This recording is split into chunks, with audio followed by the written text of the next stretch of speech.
नमस्कार दोस्तों, आप सभी लोगों का एचपी पाठशाला पर स्वागत है।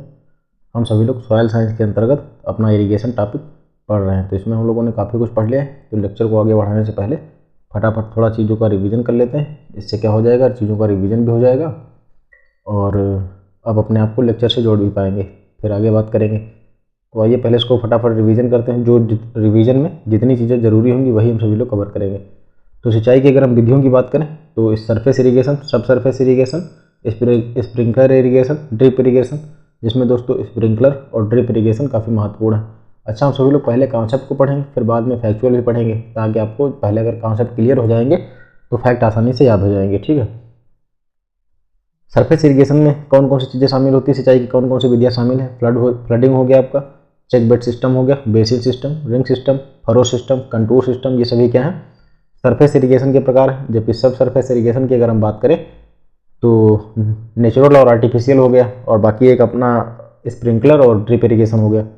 ये हो गए कुछ प्रकारों की हमने बात करी। सरफेस इरिगेशन में क्या होता है, उसमें जो फ्लड इरिगेशन होता है सरफेस इरिगेशन के अंतर्गत, सिंचाई की इस विधि के अंतर्गत पानी को उद्यान के अंदर फैला दिया जाता है, जिससे पानी किसी स्थान पर कहीं अधिक हो जाता है और कहीं पर क्या हो जाता है, कम हो जाता है। दोस्तों आमतौर पर इसमें क्या होता है, यह समस्या वहाँ पर देखने को मिलती है जो भूमि समतल नहीं होती। इस विधि के दूसरे तरीकों में भूमि को काफ़ी टुकड़ों में बांट दिया जाता है। एक टुकड़ा भर जाने के बाद पानी के दूसरे टुकड़ों में खोला जाता है। तो अच्छा, अब अगर इसको विस्तृत रूप से अच्छे से समझना है तो पूर्व का लेक्चर आप जरूर देखें। वहीं जो चेक बेड सिस्टम की बात करें, फ्लडिंग का ही एक प्रकार से कह सकते हैं रूप, जिसमें जो हमारी फसल होती है, जो खेत होता है, उसको छोटी छोटी क्यारी में बांट कर सिंचा जाता है। प्रत्येक क्यारी का आकार समान होता है। प्रत्येक क्यारी में एक या दो फल वाले पौधे रखे जाते हैं। दो क्यारियों की पंक्तियों के बीच में सिंचाई की एक मुख्य नाली से जोड़ दिया जाता है, जिससे सभी क्यारियां क्या है, एक एक करके सींच देते हैं। और हमारा अगला क्या है, बेसिन सिस्टम की बात करें, सिंचाई की इस विधि में पंक्ति के सभी पौधों को एक ही सिंचाई की नाली द्वारा जोड़ा जाता है। अगर आप चित्र देखेंगे तब आप अच्छे से समझ पाएंगे, तो चित्र पर भी अपनी नज़र डालें। और प्रत्येक पौधों के चारों तरफ क्या होता है, छोटा थाला बना दिया जाता है। प्रत्येक जो पंक्ति की नाली का संबंध जो होता है दोस्तों, सिंचाई की मुख्य नाली से कर देते हैं। एक पंक्ति के पौधे सींचने के बाद पानी दूसरी पंक्ति की नाली में जोड़ दिया जाता है। इस प्रकार से पूरे बाग की सिंचाई कर दी जाती है। रिंग सिस्टम की अगर हम बात करें, प्रत्येक पौधे को अलग अलग थाला बनाकर सिंचा जाता है। पौधे की दो पंक्तियों के बीच में एक सिंचाई की नाली देकर के दोनों तरफ से पौधों को इस नाली से जोड़ दिया जाता है। पंक्तियों के बीच की नालियों का संबंध सिंचाई की मुख्य नाली से कर दिया जाता है। प्रत्येक पौधे के चारों तरफ थाला बना दिया जाता है। पौधे के तने के चारों तरफ कुछ मिट्टी चढ़ा दी जाती है, जिससे मिट्टी इसलिए चढ़ाई जाती है ताकि वो पौधा हमारा गिरने न पाए और सीधे तौर पर जो उसका तना है पानी के संपर्क में न आए, जिससे पानी द्वारा खराब ना हो सके। आकार जो थाले का जो आकार है दोस्तों, फैलाव के अनुसार हम सभी लोग बढ़ाते जाएंगे। जैसे जैसे हमारा पेड़ बड़ा होता जाएगा, थाले का आकार भी बढ़ाते जाएंगे। यहाँ तक हम लोगों ने पढ़ लिया था। अच्छा, विस्तृत पूर्वक पढ़ रहे थे चित्र के साथ, तो समय भी लग रहा था। अगला हमारा दोस्तों क्या है, अगला हमारा है फरो सिस्टम, जिसे हम सभी लोग किस नाम से जानते हैं, सीता विधि के नाम से भी जानते हैं। तो मैंने कहा ना, कॉन्सेप्ट के साथ साथ फैक्ट भी पढ़ेंगे। तो पहले कॉन्सेप्ट पढ़ेंगे, फिर बाद में फैक्ट पढ़ेंगे, ताकि चीज़ें आसानी से याद हो जाएं। आइए फरो सिस्टम की बात करें। यहाँ से हमारा लेक्चर आज आरंभ हो रहा है दोस्तों आज का। यह विधि अधिकतर दोमट तथा चिकनी भूमि के लिए प्रयोग में लाई जाती है। जो फरो सिस्टम है, पहली बात तो आपको कौन सी हमें याद रखनी है कि अधिकतर दोमट इसका जो उपयोग किया जाता है, अधिकतर दोमट और या फिर चिकनी मिट्टी में इसका इस्तेमाल किया जाता है। इसमें पानी नालियाँ तैयार करके उन्हीं में दिया जाता है। इसमें जो पानी दोस्तों जो दिया जाता है, पहले नालियाँ बनाई जाती हैं, फिर उन्हीं नालियों में दिया जाता है। नालियों का आकार छिछला व चौड़ा होना चाहिए। जो ध्यान देने योग्य बात यह है कि जब भी हम नाली बनाएं तो उसका जो आकार हो क्या हो, छिछला हो या फिर चौड़ा होना चाहिए। ऐसी नालियों द्वारा पानी का वितरण ठीक प्रकार से होता तथा मिट्टी भी क्या होती, मिट्टी हमारी नहीं कट पाती। तो अगर हम इसको चित्र के माध्यम से समझें दोस्तों, पहली बात तो पहले इस पर नज़र डालते हैं क्या कह रहा है कि जो पानी है, जिसमें जो पानी की मात्रा है, नालियाँ तैयार करके उन्हीं में दिया जाता है। तो मान लीजिए ये हो गई हमारी, ऐसे इसको समझते हैं।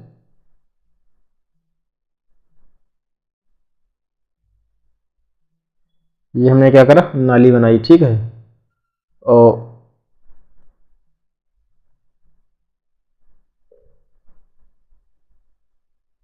ये हमारी नाली हो गई दोस्तों, और इसी के बीच में हमने क्या करा, पौधे लगा दिए। इसी के बीच में हमने पौधे लगाए, देख सकते हैं आप सभी लोग। और या फिर ऐसा हमने नालियों का प्रकार बना लिया, कुछ ऐसा करके नालियों का प्रकार बना लिया, ये हो गई। और हमने पौधे भी लगा दिए, ये हमने पौधे लगा दिए। इस प्रकार का देख सकते हैं आप सभी लोग, इस प्रकार। तो यहाँ पर पानी भर जाएगा, इधर भी पानी भर जाएगा, इधर भी पानी भर जाएगा। तो फरो सिस्टम में यह अधिकतर आमतौर पर इसकी मिट्टी की अगर हम बात करें, दोमट या फिर चिकनी मटियार दोमट मिट्टी में इसका प्रयोग किया जाता है। पानी नालियाँ तैयार करके उन्हीं में दिया जाता है। नालियों का आकार छिछला चौड़ा होना चाहिए, क्योंकि ऐसी नालियों द्वारा पानी का वितरण ठीक प्रकार से होता है तथा मिट्टी भी क्या होती है, नहीं घट पाती। ध्यान देने गौर करने वाली बात यह है कि जो नालियों में हम सभी लोग पानी देंगे वो हम मंद गति के माध्यम से बहाया जाएगा, वरना इरोजन ज़्यादा होगा, जिससे पौधे द्वारा पानी का शोषण जो पानी का अवशोषण है सुचारू रूप से हो सके।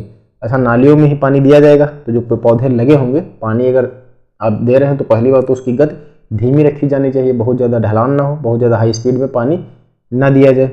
जिससे क्या होगा, जो भी पौधे लगे हों वो आसानी से सुचारू रूप से क्या हो, पानी का अवशोषण कर सके। अधिक लंबी नालियाँ बनाने से सिरे पर पानी खराब पहुँचता है। अच्छा, जैसे मान लीजिए यहाँ से हम नाली, ये इतनी अधिक लंबी नाली बनी, ठीक है, यहाँ पर जो पौधा होगा तो उसको पहली बात तो यहाँ से ये ऑर्गेनिक मैटर वगैरह बहाता हुआ ले जाएगा, कूड़ा करकट बहाता हुआ ले जाएगा, या यहीं पर जाकर के आखिर में रुक जाएगा। तो ये दोस्तों वही कह रहा है कि सिरे पर जो पानी पहुँचेगा वो खराब पहुँचता है, तथा खाद्य पदार्थ जो होते हैं बह करके नीचे चले जाते हैं।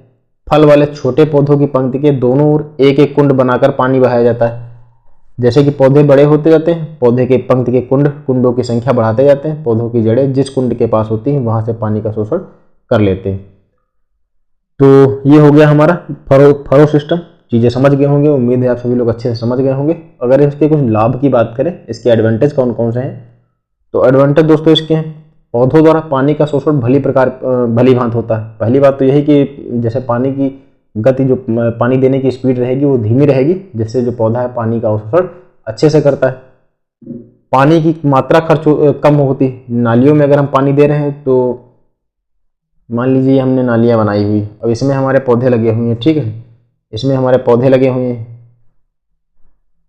इसमें हमारे पौधे लगे हुए हैं। तो अगर हम पानी इसमें दे रहे हैं अपना, ये वाला स्पेस क्या हो जाएगा, इसमें पानी नहीं जाएगा, तो अतिरिक्त हमें पानी देने की आवश्यकता नहीं। वहीं अगर हम फ्लड इरिगेशन की बात कर ले तो इसमें क्या होता है, इसमें चारों तरफ पानी बहाया जाएगा, ठीक है। फ्लड इरिगेशन में क्या हो गया, जैसे कि ये हमारा खेत है तो इसमें चारों तरफ पानी बहाया जाएगा, तो इसमें जो खाली एरिया कुछ बचता नहीं, सभी जगह पानी पहुंचेगा खेत में। तो वही कह रहा है कि पानी की इसमें मात्रा कम खर्च होती है। डिसएडवांटेज की अगर हम बात करें, इसकी हानियाँ कौन कौन से हैं, तो पौधे के बीच सभी जमीन कुंडों द्वारा घेर ली जाती है। जो आमतौर पर इसमें ज़मीन ज़्यादा, सीधे तौर पर अगर हम समझने की बात करें तो जो ज़मीन का एरिया है वो ज़्यादा होता है, इसमें घेरने की जो एरिया है वो ज़्यादा हो जाएगी। श्रम और पैसा भी अधिक खर्च होता है। कुंडों को बनाने के लिए टाइम भी लगेगा और श्रम भी लगेगा, पैसा भी खर्च होगा। अगला हमारा है कंटूर विधि। तो कंटूर विधि की अगर हम बात करें, पहली बात तो आमतौर पर यह पहाड़ी क्षेत्रों में प्रयोग किया जाता है। इसका कीवर्ड क्या है, कंटूर सिस्टम का। कंटूर सिस्टम की अगर हम कीवर्ड की बात करें तो यह आमतौर पर पहाड़ी क्षेत्रों में ज़्यादा प्रयोग होता है। कभी कभी पूछा जाता है कि कंटूर विधि से खेती कहाँ पर करी जाती है, जो भी आपके विकल्प दिए गए हैं उसमें क्या सही जवाब हो जाएगा, पहाड़ी क्षेत्र इसका सही जवाब हो जाएगा। जहाँ भूमि क्या होती है, ऊंची नीची होती, भूमि को ढलान के अनुसार छोटे छोटे खेतों में बांट दिया जाता है। भूमि को ढलान के अनुसार छोटे छोटे खेतों में क्या करते हैं, बांट लेते हैं। जब ऊपर का क्षेत्र भर जाता है तो पानी स्वतः ही नीचे उतरने लगता है। इस प्रकार पूरे क्षेत्र को सींच दिया जाता है। तो कंटूर फार्मिंग आमतौर पर उन इलाकों में करी जाती है जो पहाड़ी या पर्वतीय क्षेत्र होते हैं, जहाँ पर भूमि जो अपेक्षाकृत काफ़ी ज़्यादा ऊंची नीची होती है। भूमि को ढलान के अनुसार छोटे छोटे खेतों में बांटते हैं। इसमें जिधर की ओर ढाल होगी उसी दिशा में क्या किया जाएगा, जो खेत होंगे उसको छोटे छोटे भागों में बांटा जाएगा।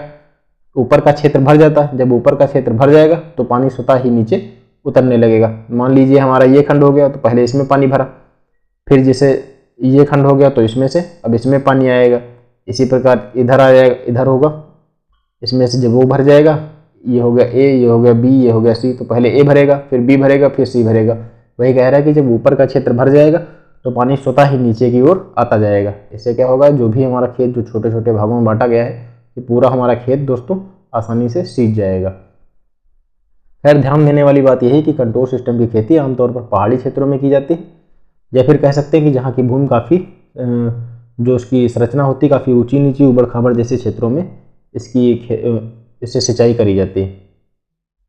सब सरफेस इरिगेशन में एक तो हो गया आपका नेचुरल और एक हो गया आर्टिफिशियल। नेचुरल की बात करें जैसे नहर हो गया, जो भी बम्बा नलकूप वगैरह है इनसे सिंचाई का पानी रिस कर नीचे आ जाता है, जिससे शोषण पास वाले पौधों द्वारा कर लिया जाता है। तो ये एक प्रकार की नेचुरल, ऐसे समझने के आधार पर है, समझने के लिए आप इसको पढ़ लीजिए। आर्टिफिशियल के अंतर्गत क्या होता है, पौधों की जड़ों के नीचे जो पोरस पाइप होते हैं डाल दिए जाते हैं। जैसे कि इसको अगर समझने की हम बात करें, इसके कहने का तात्पर्य, मान लीजिए ये हमारा खेत है, ठीक है, मान लीजिए हमारा खेत है और ये हमारे पौधे लगे हुए हैं इसमें, ये हमारे पौधे इसमें लगे हुए हैं, ये हमारे इसमें पौधे लगे हुए हैं, ठीक है। और ये हमारी क्या है, ये मिट्टी हो गई, ठीक है, ये हमारी सब दोस्तों मिट्टी है इसमें, ये हमारी मिट्टी हो गई। यहाँ पर खेत में इसमें जो पौधे लगे हुए हैं, कह रहा है कि छिद्रक पाइप इसमें डाल दिए जाते हैं। अब ये हमारे क्या हो गए, ये हमारा खेत के नीचे जो मिट्टी हो गई दोस्तों, और ये पौधे इसमें हमारे लगे हुए हैं, ठीक है। यहाँ पर समझने के लिए इस्तेमाल की जा रही चीज़, ताकि आप लोगों को आसानी से समझ में आ जाए। अब इसमें क्या होता है, इसमें एक छिद्र वाली एक पाइप डाल दी गई, ये हो गई हमारी छिद्र वाली पाइप, ठीक है। ये हमारी क्या है, एक पाइप है, इसमें दोस्तों जगह जगह पर छिद्र हैं, जहाँ से क्या होता है, पानी निकलता रहता है धीरे धीरे, और मिट्टी वहाँ पर क्या होती रहती है, गीली होती रहती। तो इस विधि के अंतर्गत अंदर पौधों की जड़ों के नीचे एक छिद्रक वाला पाइप डाला जाता है। इस प्रकार के पाइपों से जाने वाला पानी छिद्रों से निकलकर बाहर आता रहता है, जिससे शोषण पौधों की जड़ों द्वारा होता रहता है। अब जो भी इससे पानी बाहर निकल करके आएगा वो क्या होगा, पौधों की जड़ों के द्वारा अवशोषण इसका आसानी से होता रहेगा, ठीक है। जो भी इनसे पानी बाहर निकल करके आएगा, आसानी से पेड़ पौधों के द्वारा उसको अवशोषित कर लिया जाएगा। यह विधि अधिक खर्चीली होने के कारण केवल वहीं अपनाई जाती है जहाँ पर पानी बहुत ही कम मात्रा में उपलब्ध होता है।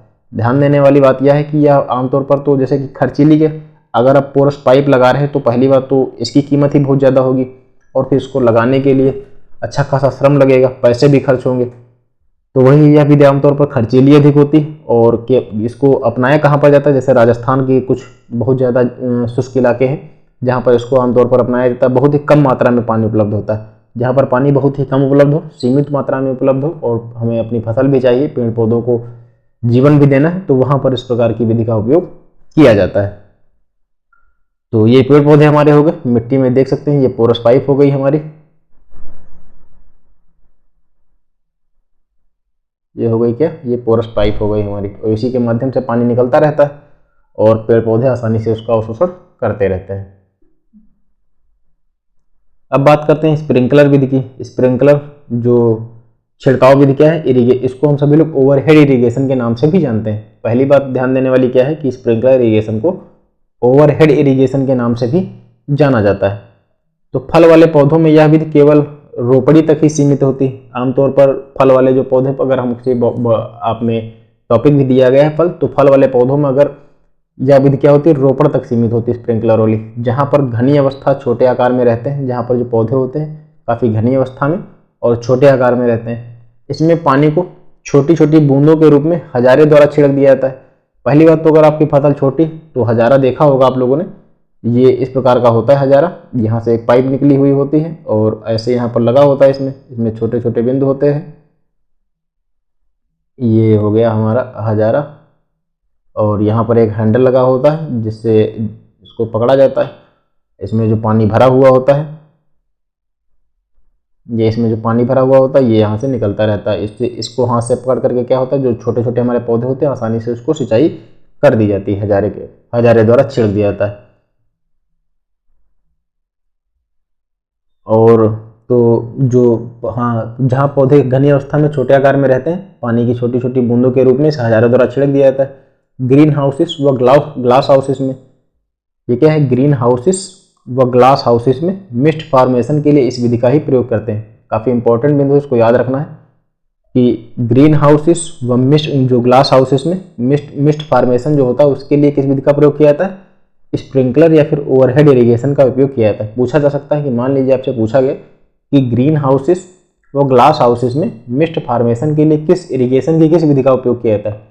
आपके विकल्प हो गए drip irrigation, sprinkler irrigation, flood irrigation, furrow irrigation method. तो सही जवाब क्या हो जाएगा आपका, स्प्रिंकलर। सही जवाब स्प्रिंकलर इरिगेशन अर्थात ओवरहेड इरिगेशन हो जाएगा। तो ग्रीन हाउसेस या फिर ग्लास हाउसेस में मिस्ट फॉर्मेशन के लिए आमतौर पर स्प्रिंकलर इरिगेशन का प्रयोग होता है, जहां पर अति कोमल कर्तन पौधे लगाए जाते हैं तथा पानी बूंदों के रूप में गिर करके कोहरे की तरह छा जाता है। तो अब हजारे के द्वारा अगर मान लीजिए हमने पानी का छिड़काव किया तो ये हमारे जो पौधे लगे, तो ये हमारे देख सकते हैं आप सभी लोग पौधे लगे, इन पर क्या होगा, बूंदों के रूप में पानी उपस्थित रहेगा। तो वही कह रहा है कि अति कोमल कर्तन पौधे लगाए जाते हैं तथा पानी की बूंदों के रूप में गिरकर कोहरे की तरह छा जाता है। तो जैसे कि अगर आप छिड़काव करेंगे तो फसलों के ऊपर हमारी जो पत्तियां होंगी, पेड़ पौधों की जो पत्तियां होंगी, उस पर क्या होगा, बूंद के रूप में पानी की मात्रा उपस्थित रहती है। ड्रिप या ट्रिकल विद ड्रिप इरिगेशन के काफ़ी प्रश्न कई बार सीधे तौर पर देखने को मिले। तो पहले इसको चीज़ों अच्छे से समझते हैं, फिर फैक्ट भी हम सब लोग अच्छे से पढ़ेंगे, कहीं से कुछ भी छोड़ेंगे नहीं, ठीक है। तो ड्रिप इरिगेशन या ट्रिकल विधि की अगर हम बात करें, इसको सर्वप्रथम इजराइल में वर्ष 1965 में प्रयोग किया गया था। बहुत ही इंपॉर्टेंट फैक्ट है, यही पूछा जाता है सीधे तौर पर प्रश्नों के रूप में आपको देखने को मिलेगा कि ड्रिप इरिगेशन का आमतौर पर सबसे पहले इसको कहाँ प्रयोग किया गया था। तो इजराइल में कब प्रयोग किया गया था, तो वर्ष 1965 में इसका प्रयोग किया गया था। भारत में इसको अभी हाल ही में प्रयोग किया गया। इसे पानी प्लास्टिक की नलिकाओं वाल्व की सहायता से दिया जाता है। कह रहा है कि पानी प्लास्टिक की जो नलिकाएं वाल्व की सहायता से दिया जाता है, जो पौधों के पास जुड़े होते हैं। पानी के साथ उर्वरक का घोल भी मिश्रित होकर पौधों को प्राप्त होता है। ड्रिप इरिगेशन की एक लाभ यह भी है कि पानी के साथ साथ आप उर्वरकों का घोल भी मिश्रित करके साथ में दे सकते हैं, जिससे पौधों की वृद्धि अच्छी होती है और पानी की भी बचत होती है। मान लीजिए हमारा एक खेत है दोस्तों, ये हमारा एक खेत है, ठीक है। अब इसमें क्या कह रहा है कि पानी प्लास्टिक की नलिकाओं एवं वाल्व की सहायता से दिया जाता है। अब ऐसे ये हमारी नलिकाएं हमारी गुजरी हुई हैं खेत के बीच से, ठीक है। इन्हीं में जो वाल्व लगी हुई है, इन्हीं के माध्यम से ड्रिप होता रहता है हमारा पानी। तो पेड़ पौधों को अब मिलता रहता है और काफ़ी कम, जहाँ पर काफ़ी कम मात्रा में पानी उपलब्ध रहता है, वहाँ पर इस प्रकार की सिंचाई का प्रयोग किया जाता है। सबसे ज़रूरी बात तो यह है कि इजराइल में इसका वर्ष 1965 में प्रयोग किया गया था। और ड्रिप इरिगेशन का फायदा यह भी है कि पानी के साथ साथ इसमें हम सभी लोग उर्वरकों का भी इस्तेमाल कर सकते हैं। क्या कर सकते हैं, उर्वरकों का भी इस्तेमाल कर सकते हैं। तो ध्यान देने योग्य बात है। तो उम्मीद है समझ गए होंगे आप सभी लोग।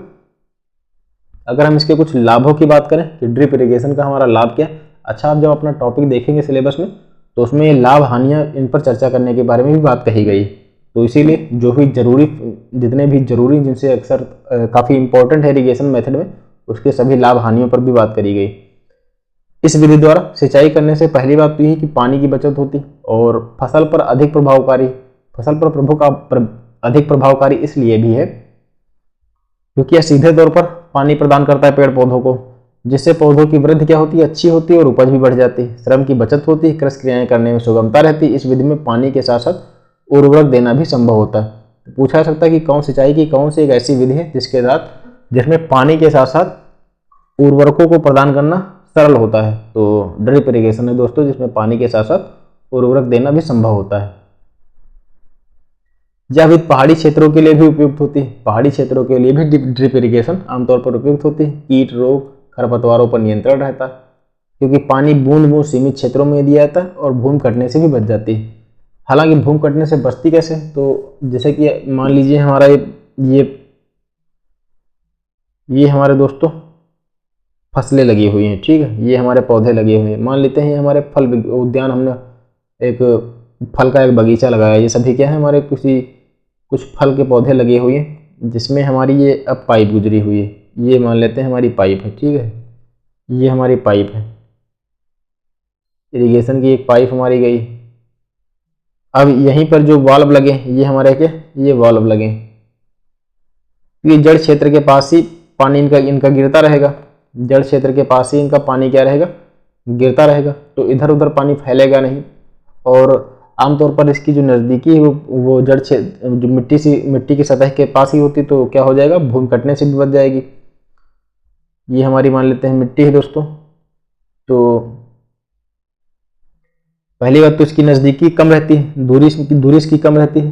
पास में रहता है तो मिट्टी कटने से भी बचती है। और जो वाटर सप्लाई होती है उसकी गति क्या होती है, धीमी होती है। तो बहुत ज़्यादा दबाव नहीं पड़ता है मिट्टी पे। फ्लड इरिगेशन में क्या होता है, पानी की दोस्तों स्पीड बहुत ज़्यादा होती है, जिससे मिट्टी का कटाव भी ठीक ठाक होता है। तो वही कह रहा है कि भूमि कटने से भी बच जाती है। और इसको पहाड़ी क्षेत्रों में भी उपयोग किया जा सकता है, क्योंकि पहाड़ी क्षेत्रों में कैसे उपयोग किया जा सकता है, आइए एक चित्र के माध्यम से समझते हैं। हालांकि आप समझ तो गए ही होंगे खैर, मान लेते हैं ये हमारे पर्वत हैं, ठीक है, क्या है ये पर्वत हैं दोस्तों हमारे। अब ये तो खैर बहुत ज़्यादा चोटीदार हो गए पर्वत। अगर हम अब यहाँ पर हमें क्या है कि इस इलाके में हमें कोई फसल लेनी, किस इलाके में, ये हमारा इलाका है जहाँ पर हमको फसल लेनी, ठीक है, ये हमारा ऐसा इलाका है जहाँ पर हमको कोई फसल लेनी, ये वाले जो हमारे इलाके इन पर हमको फसल लेनी है, ठीक है। तो यहाँ पर क्या कर सकते हैं हम, आसानी से जहाँ सोर्स होगा वहाँ से क्या करेंगे, मान लीजिए यहाँ पर ये हमारा पानी का सोर्स है, तो यहाँ से हम सभी लोग आसानी से पाइप जब पहुँचाएंगे तो जितने भी पेड़ पौधे होंगे वहाँ तक आसानी से पानी पहुँच जाएगा। तो ये कह रहा है कि पहाड़ी क्षेत्रों के लिए भी ड्रिप इरिगेशन आमतौर पर उपयुक्त माना जाता है। इसकी हानियों की अगर हम बात करें, इसकी हानियाँ कौन कौन सी हैं। यह विधि आमतौर पर अधिक खर्चीली होती है। पानी अधिक लवणयुक्त होने पर नलिकाओं को साफ करने में श्रम और समय अधिक खर्च होता है। अच्छा, जब हम सिंचाई करते हैं, मान लीजिए हम नहर से सिंचाई कर रहे हैं, किसी अन्य साधन से कर रहे हैं, तो उसमें कचरा भी आता रहता है, तो नलिकाओं को साफ करने की भी आवश्यकता होती है। वाल्व में कचरा भर जाएगा, उसके साफ करने के लिए काफ़ी समय भी लगेगा और श्रम भी लगेगा। बिजली की अनुपस्थिति में इसको प्रयोग नहीं किया जा सकता है।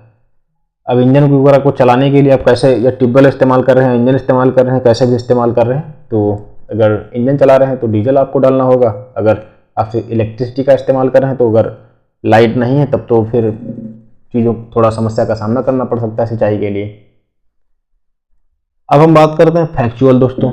ये तो हो गया हमारा कॉन्सेप्चुअल। अब फैक्ट पर बात करेंगे। किस पर बात करेंगे, अब फैक्ट पर बात करेंगे जहाँ से सीधे तौर पर प्रश्न देखने को भी मिल सकते हैं। तो खैर आइए शुरू करते हैं। कौन कौन से हमारे फैक्ट हैं। जिनको फैक्ट पसंद है वो फैक्ट पढ़ें और जिनको कॉन्सेप्ट पसंद है वो कॉन्सेप्ट पढ़ें। सतही सरफेस मेथड की अगर हम बात करें, भारत में सिंचाई का सबसे आम तरीका है सरफेस इरिगेशन। अभी हमने पूर्व में ही बात करी इस पर। निम्नलिखित, इसके अंतर्गत निम्नलिखित विधियाँ इसमें शामिल हैं। कौन कौन सी विधियाँ शामिल हैं। Flood method. फ्लड मेथड पर हम पूर्व में विस्तार पूर्वक ही बात कर चुके हैं और अब इसको बिंदुवार हमने यहाँ पर नोट किया। बिंदुवार देखते हैं क्या है। मिट्टी की सतह पर पानी भरकर फसल को पानी दिया जाता है। मिट्टी की सतह पर क्या है, पानी भर करके फसल को पानी दिया जाता है। इस पद्धति का प्रयोग वहाँ ही किया जाता है जहाँ सिंचाई का पानी प्रचुर मात्रा में उपलब्ध होता है, जैसे नहरी क्षेत्र। फ्लड इरिगेशन का आमतौर पर वहाँ पर इस्तेमाल किया जाता है जहाँ पर पानी की हानि होने पर भी कोई विशेष प्रभाव ना पड़े। तो वही कह रहा है कि मान लीजिए नहरी सिंचाई प्रणाली जहाँ पर है, जिन क्षेत्रों में नहरें अधिक हैं या सिंचाई के पर्याप्त साधन उपलब्ध हैं, वहाँ पर फ्लड इरिगेशन का आसानी से इस्तेमाल किया जा सकता है। ध्यान देने योग्य बात यह है कि फ्लड और फ्लड मेथड का इस्तेमाल आमतौर पर धान व जूट की फसल के लिए उपयोगी है। तो पूछा सकता है कि फ्लड, ये हमारा इंपॉर्टेंट है, इसको याद रखना है कि फ्लड इरिगेशन का आमतौर पर इस्तेमाल का किस फसल के लिए किया जाता है, धान व जूट की फसल के लिए फ्लड इरिगेशन का इस्तेमाल किया जाता है। यह विधि अच्छी जल धारण क्षमता एवं समान सतह वाली मृदा में उपयोगी है। अच्छा, मान लेते हैं हमारा एक खेत है दोस्तों। इसको समझने की अगर हम बात करें, पहली बात तो हम इसको पूर्व में ही पढ़ चुके हैं, तो पूर्व का लेक्चर जरूर देखें। अब मिट्टी की हमने, मान लीजिए हमारी सख्त मिट्टी है, ठीक है, ये क्या है, ये मिट्टी की संरचना सख्त है। और वहीं अगर इसकी हमने जुताई कर दी, निराई गुड़ाई कर दी, तो मिट्टी ये टूट जाएगी, ऐसे हो गई भुरभुरी हो गई। भुरभुरी हो जाने से इसमें ठीक ठाक स्पेस भी हो जाएगा, वायु संचार हो जाएगा, इसकी जल धारण करने की क्षमता भी बढ़ जाएगी। तो वही कह रहा है कि फ्लड इरिगेशन का, फ्लड मेथड का इस्तेमाल वहाँ पर करें जिसकी जल धारण क्षमता ठीक ठाक हो और आमतौर पर समान सतह वाली मृदा हो। अगर उबड़ खाबड़ होगी तो कहीं पर पानी बहुत ज़्यादा भर जाएगा, कहीं पर कम भर जाएगा, तो कहीं पर क्या हो जाएगा, पेड़ पौधे फसलें हमारी जो है सड़ने लगेंगी। तो अब इसमें अगर सिंचाई करेंगे, फ्लड इरिगेशन के माध्यम से सिंचाई करेंगे, तो चारों ओर इसमें दोस्तों पानी पहुँचेगा, ठीक है, चारों ओर पानी इसमें पहुँचेगा, पानी की अधिक मात्रा भी इसमें लगेगी। वही कह रहा है कि धान व जूट के लिए उपयोगी। किसके लिए उपयोगी है, तो धान व जूट की फसल के लिए यह उपयोगी है। चेक बेसिन विधि की बात करें, सतही सिंचाई के तरीकों में सबसे आम पास उगाने वाली फसलों के लिए उपयुक्त है। गेहूं, मूंगफली, बाजरा, इन सब के लिए अब चेक बेसिन विधि उपयुक्त मानी जाती है। इसमें क्या होता है, छोटे छोटे मेड़ों से घिरे थालों में पानी बहता रहता है। इस पद्धति की मुख्य कमी यह है कि इसमें भूमि की बड़ा भाग मेड़ बनाने में चला जाता है। इन मेड़ों और थालों को बनाने से बहुत अधिक श्रम की आवश्यकता होती है। चेक बेसिन की बात की जा रही है। रिंग बेसिन की बात करें, ड्रिप संयंत्र के बाद फलदार पेड़ों के लिए सबसे उपयोगी विधि। इसमें फैक्ट क्या याद रखना है आपको, फलदार पेड़ों की हमने अभी बात रिंग बेसिन पर विस्तार पूर्वक बात कर चुके हैं। तो पूछा जा सकता है कि फलदार पेड़ों की सिंचाई के लिए कौन सी एक ऐसी विधि है जो सबसे उपयुक्त रहती है। रिंग बेसिन विधि सबसे उपयुक्त मानी जाती है। ड्रिप संयंत्र लगाना संभव नहीं हो उन क्षेत्रों में फलदार वृक्षों के लिए तने के पास थाले बनाकर सिंचाई कर दी जाती। मान लीजिए हमारा पौधा है, इसके आसपास क्या किया गया, थाला बना दिया गया और इसमें सिंचाई कर दी गई। बॉर्डर स्ट्रिप मेथड काफी इंपॉर्टेंट है। इस विधि में खेत को विभिन्न पंक्तियों में बांटा जाता है। ठीक है, मेड़े अलग कर देती हैं। मान लीजिए हमारा खेत है, अब इसको हमने कियारियों में बांट दिया, ऐसे ऐसे करके बांट दिया इसको। बॉर्डर स्ट्रिप मेथड इस विधि में खेत को क्या हुआ, विभिन्न पंक्तियों में बांट दिया गया, जिससे क्या करती है, रिज अलग करने का कार्य करती है। 0.5 से 1% ढलान वाले खेत इस विधि के लिए उपयुक्त होते हैं। तो याद करने वाली चीज क्या है, जिनको फैक्ट याद रखना है वो याद रखें कि बॉर्डर स्ट्रिप मेथड में जो ढलान है वो कितने प्रतिशत होनी चाहिए, आमतौर पर 0.5 से लेकर के 1% तक होनी चाहिए। तो ढलान का परसेंटेज इसके लिए कितना होना चाहिए, 0.5 से लेकर के 1% तक। ये हमारा इस खेत के लिए ढलान का प्रतिशत होने वाला है। मध्यम से भारी बनावट मिट्टी वाली फसलों के लिए उपयुक्त है या रेतीली मिट्टी के लिए उपयुक्त नहीं है। बॉर्डर स्ट्रिप मेथड आमतौर पर क्या है, किसके लिए उपयुक्त नहीं, रेतीली मिट्टी के लिए उपयुक्त नहीं। तो पूछा सकता है कि सिंचाई की कौन सी एक ऐसी विधि है जो रेतीली मिट्टी के लिए उपयुक्त नहीं है। तो आपको क्या बताना है कि बॉर्डर स्ट्रिप मेथड आमतौर पर रेतीली मिट्टी के लिए उपयुक्त नहीं है और इसमें जो ढलान है 0.5 से लेकर के 1% के मध्य रखना। इसमें पंक्तियों में इसको खेत को विभाजित किया जाना है। फरो इरिगेशन अभी हमने बात की। फरो इरिगेशन में क्या होता है, आमतौर पर पंक्तियों में लगने वाली फसलें एवं सब्जियों की सिंचाई के लिए उपयोग की जाती है। फसलों एवं सब्जियों की सिंचाई के लिए इसका उपयोग किया जाता है। कम ढलान हो और रेतीली मिट्टी के लिए फर की लंबाई 30 मीटर से भिन्न हो सकती है। अधिक ढलान पर भारी मिट्टी के लिए 300 मीटर। कुंड की सिंचाई रेत को छोड़कर उन सभी प्रकार की मृदाओं के लिए उपयुक्त है जिनमें पानी की घुसपैठ की दर कम होती है। जो फरो विधि आमतौर पर जड़ और कंद वाली फसलों के लिए उपयुक्त है। तो इंपॉर्टेंट क्या है, इसको याद रखना कि जो फरो इरिगेशन मेथड है आमतौर पर किसके लिए ठीक ठाक है, जड़ और कंद वाली फसलों के लिए उपयुक्त है। दोस्तों, जड़ और कंद वाली फसलों के लिए उपयुक्त है। और लहर या गलियारे, छोटी और उथली कुंड को गलियारे के रूप में जाना जाता है। जो छोटी और उथली कुंड होती हैं उनको गलियारे के रूप में जाना जाता है, जो गेहूं, मूंगफली आदि के लिए यह उपयुक्त रहती है।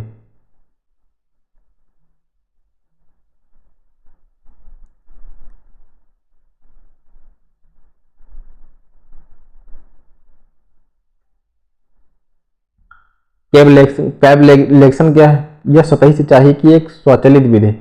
कैबलेगेशन क्या है दोस्तों, तो इंपॉर्टेंट है, इसको याद रखना। सतही सिंचाई की एक स्वचालित विधि। किसकी, कैबलेशन का संबंध किससे है, तो सतही सिंचाई से यह संबंधित है। ठीक है। उपसतह या अधोमृदा सब सॉइल सिंचाई प्रणाली क्या है, तो इसमें भूमिगत जो पाइपलाइन अभी हमने बताया कैसे बिछाई जाती है, इनके माध्यम से खेत में खाई की श्रृंखला में इसको लागू किया जाता है। आमतौर पर पश्चिमी देशों में इसका प्रयोग किया जाता है। कहाँ पर किया जाता है, आमतौर पर जो पश्चिमी इलाके हैं वहां पर इसका प्रयोग किया जाता है। यह विधि केरल में नारियल के बगीचे के लिए, केरल में किसके लिए, जो सब सॉइल विधि है केरल में नारियल के बगीचे के लिए, गुजरात और कश्मीर में रेतीली दोमट मिट्टी में सब्जियों के लिए प्रचलित है।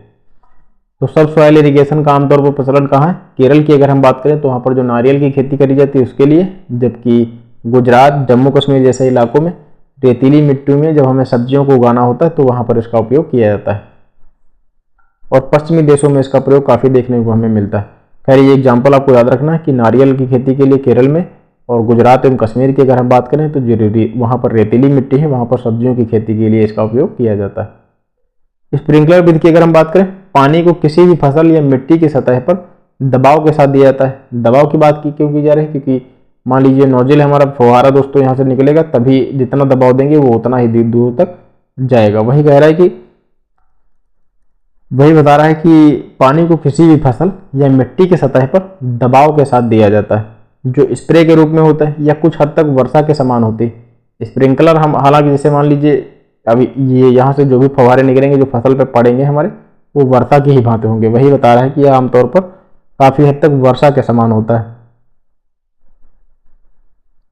इस प्रणाली में स्प्रिंकलर हेड या नोजल लगे हुए होते हैं। क्या लगे होते हैं, या तो फिर स्प्रिंकलर हेड लगा होगा या फिर नोजल लगा होगा, जो कि मेन लाइन जो आगे पंपिंग यूनिट से जुड़ी हुई होती है उसी से यह ली गई होती है। लेटरल लाइनों HDPE pipe of 6 metre length से जुड़े राइजर नालियों के ऊपर लगे होते हैं। पानी के स्प्रे की दर विनियमित किया जा सकता है और प्राकृतिक वर्षा का रूप दिया जा सकता है। जो पानी देने की दोस्तों जो गति है उसको बदला जा सकता है अपनी आवश्यकता अनुसार। स्प्रिंकलर सिंचाई का उपयोग आमतौर पर चावल जूट की छोड़कर, चावल और जूट में आमतौर पर तो फ्लड इरिगेशन का इस्तेमाल किया जाता है, तो स्प्रिंकलर इरिगेशन का इस्तेमाल आमतौर पर वहां पर किया जाता है जहाँ की पानी कम उपलब्ध हो। चावल जूट को छोड़कर सभी फसलों के लिए इसका इस्तेमाल किया जा सकता है। यह विधि अधिकांश मृदाओं के लिए उपयुक्त है, केवल भारी और क्ले मिट्टी को छोड़कर। स्प्रिंकलर इरिगेशन का इस्तेमाल किस प्रकार की मिट्टी में नहीं करना चाहिए? भारी क्ले मिट्टी, जहाँ पर भारी क्ले मिट्टी पाई जाती है वहाँ पर इसके बचाव से बचना चाहिए। वही कह रहा है कि इस विधि अधिकांश मृदाओं के लिए उपयुक्त है, केवल भारी और क्ले मिट्टी को अगर छोड़ दिया जाए तो। यह विशेष रूप से खड़ी ढलान या अनियमित स्थलाकृत वाले क्षेत्रों के लिए उपयुक्त है, या विशेषकर जहाँ पर जिन इलाकों में खड़ी ढलान होती है और अनियमित टोपोग्राफी है दोस्तों, वहाँ के लिए यह उपयुक्त मानी जाती है। इसके लाभों की बात करें तो उबड़ खाबड़ स्थलाकृत और रेतीली मिट्टी के लिए उपयुक्त है। इस विधि से सिंचाई करने पर विभिन्न फसलों में 25 से 50% पानी की बचत होती है। स्प्रिंकलर विधि से आमतौर पर 25 से 50% तक की पानी की बचत होती है। ये सभी इंपॉर्टेंट बिंदु हैं। एक नोजल का डिस्चार्ज दर 1000 लीटर प्रति घंटा से अधिक होती है। डिस्चार्ज रेट इंपॉर्टेंट है। स्प्रिंकलर की अगर हम बात करें डिस्चार्ज रेट कितनी होती है? का से 1 ऐसे याद रखें, 1000 लीटर प्रति घंटा। और जो दबाव होता है कितना होता है? 2.5 से लेकर के 4.5 किलोग्राम प्रति सेंटीमीटर होता है। तो स्प्रिंकलर विधि से अगर हम इसके लाभ की बात करें, सिंचाई करने पर विभिन्न फसलों में जो पानी की बचत होती है आमतौर पर 25 से 50% होती है। स्प्रिंकलर सिंचाई के लिए जो डिस्चार्ज रेट होती है वह कितनी होती है? 1000 लीटर प्रति घंटा होती है। वहीं इस विधि में संयंत्र का छिड़काव करने का जो दबाव होता है वो कितना होता है? 2.5 से लेकर के 4.5 किलोग्राम होता है। सिंचाई की सतही विधियों से जल उपयोग दक्षता 60% अधिक होती है।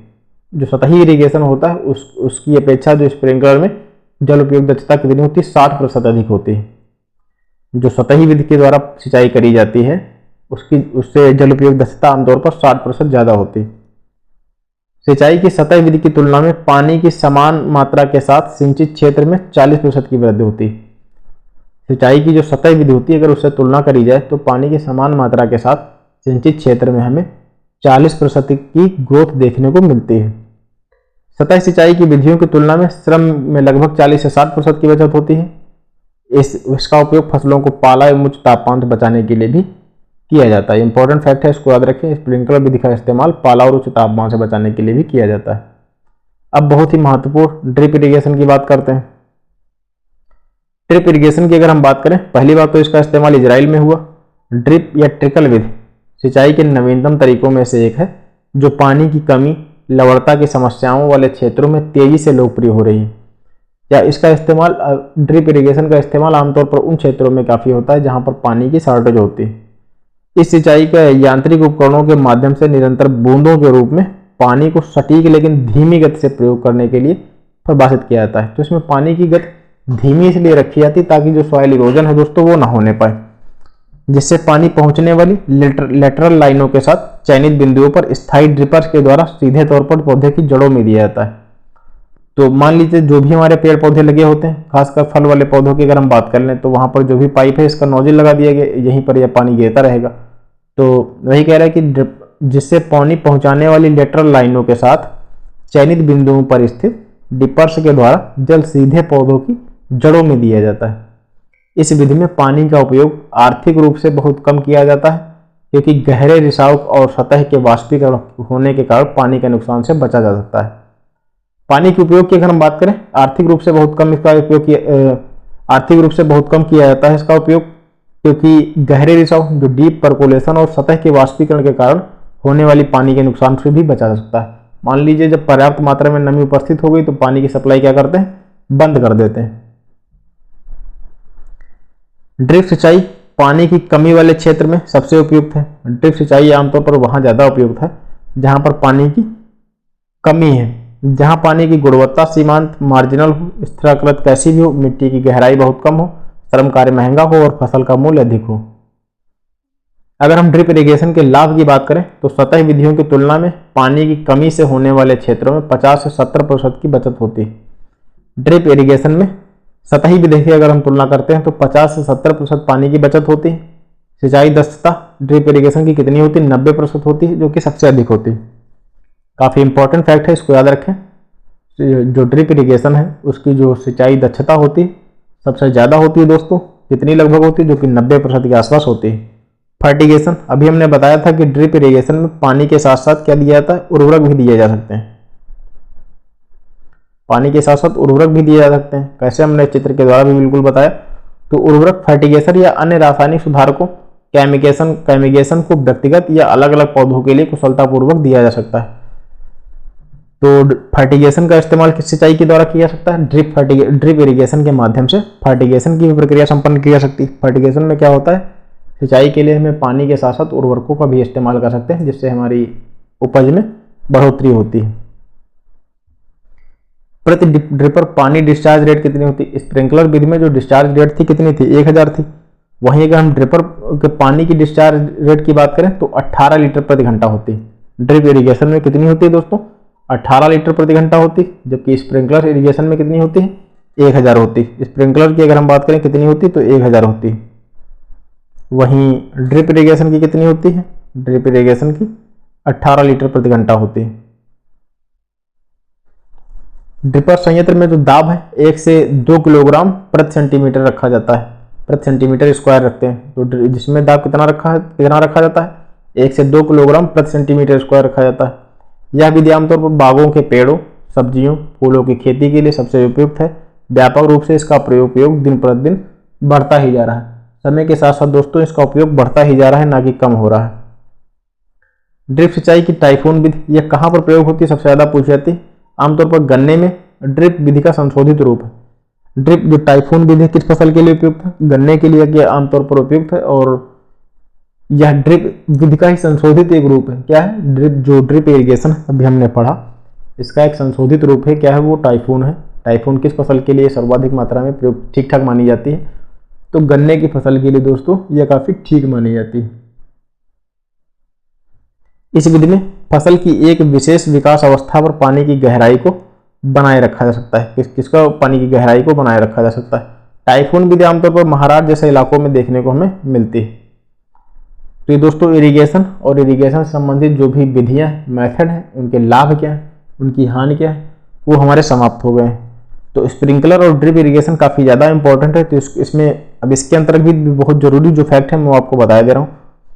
पहली बात तो ये याद रखना कि टाइफून विधि किस फसल के लिए, गन्ने के लिए, और इसमें पानी की गहराई को बनाए रखा जाता है। महाराष्ट्र जैसे इलाकों में इसका उपयोग देखने को मिलता है। ड्रिप इरिगेशन में जो पानी की डिस्चार्ज रेट क्या है, इसको याद रखें, 18 लीटर प्रति घंटा है। और दबाव कितना है, डी से 2 याद रखें, 2 किलोग्राम प्रति सेंटीमीटर स्क्वायर इसमें दाब रखा जाता है। और इसकी जो सिंचाई दक्षता सर्वाधिक कितनी है, 90% है। और फर्टिगेशन का भी इस्तेमाल ड्रिप इरिगेशन के माध्यम से किया जा सकता है। और सिंचाई क्या है, आमतौर पर कहाँ प्रयोग है, इजराइल में इसका सबसे पहले इजराइल में ड्रिप इरिगेशन का प्रयोग किया गया था। और यह कैसे प्रयोग की जाती है, ये तो हमने बता ही दिया आप लोगों को। और स्प्रिंकलर सिंचाई के लाभों की बात करें, देख सकते हैं जो इसमें संयंत्र छिड़काव का जो दबाव है दोस्तों 2.5 से 4.5 है, जबकि ड्रिप इरिगेशन में कितना था, ड्रिप इरिगेशन में आमतौर 2 के आसपास था। कितना था, 2 के आसपास था। जबकि स्प्रिंकलर में दाब ज़्यादा रहता है, 2.5 से 4.5 किलोग्राम प्रति सेंटीमीटर रहता है। और जो डिस्चार्ज रेट रहती है कितनी रहती है, 1000 लीटर प्रति घंटा रहती है। और इसी जो सिंचाई करने पर फसलों में 25 से लेकर के 50% तक पानी की बचत होती है। सतही विधि से अगर हम तुलना करें तो जल उपयोग दक्षता 60% अधिक होती है। पानी की समान मात्रा के साथ सिंचित क्षेत्र में आमतौर पर 40% की वृद्धि होती है। और तुलना में जो श्रम की लगभग 40 से 60% की बचत होती है। तो सतही विधि की तुलना में पानी की समान मात्रा के साथ सिंचित क्षेत्र में, इसको याद रखें, 4 से 40 याद रखें, सिंचित क्षेत्र में 40% की वृद्धि होती है। और श्रम में लगभग 40 से 60% होती है। तो ये ऐसे याद रखें, इसको थोड़ा क्रमवार याद रखें तो याद रहेगा आसानी से। जैसे कि सिंचित क्षेत्र की अगर हम बात करें, सिंचित क्षेत्र की तो 40% की। वहीं श्रम में कितनी होती है, तो श्रम में 40 से 60% की। तो सतही विधि की तुलना में पानी की समान मात्रा के साथ सिंचित क्षेत्र में 40% की वृद्धि होती है। सतह सिंचाई की विधियों की तुलना में श्रम में लगभग 40 से 60% की बचत देखने को मिलती है। और पाला एवं उच्च तापमान के बचाने के लिए किस प्रकार के इरिगेशन मेथड का इस्तेमाल किया था? स्प्रिंकलर इरिगेशन का इस्तेमाल किया जाता है। डिस्चार्ज रेट जरूर याद रखें। आमतौर पर स्प्रिंकलर की सिंचाई किस प्रकार के फसलों के लिए करी जाती है? तो चावल और जूट को अगर छोड़ दिया है तो सभी फसलों के लिए इसका इस्तेमाल किया जा सकता है। भारी और क्ले मिट्टी में स्प्रिंकलर सिंचाई का इस्तेमाल नहीं करना है।